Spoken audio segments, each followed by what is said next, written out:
معرفت کی دنیا کے معزز دوستوں، میں ہوں سیدہ شہزادی اور آپ تمام دیکھنے اور سننے والوں کو السلام علیکم۔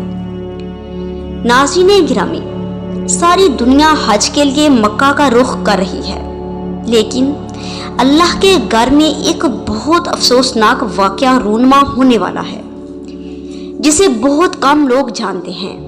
وہ یہ کہ رکن و مقام کے درمیان ایک بہت ہی خوبصورت سید کا قتل ہو جائے گا۔ ان کے قتل ہونے کے بعد کعبہ میں ہر طرف خوف و ہراس کا سما پیدا ہو جائے گا، اور یہ امام حسن علیہ السلام کی اولاد سے ہوں گے۔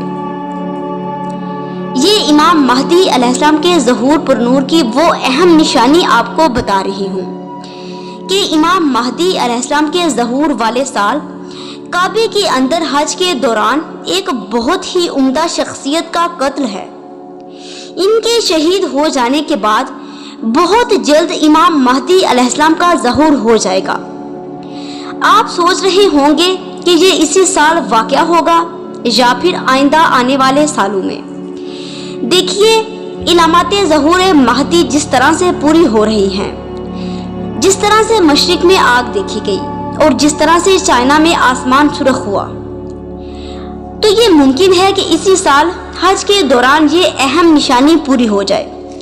بس اس کے بعد امام مہدی علیہ السلام کا ظہور ہو جائے گا، کیونکہ یہ ختمی علامات میں سے ایک ہے۔ اللہم صلی علی محمد و آل محمد وعجل فرجہم۔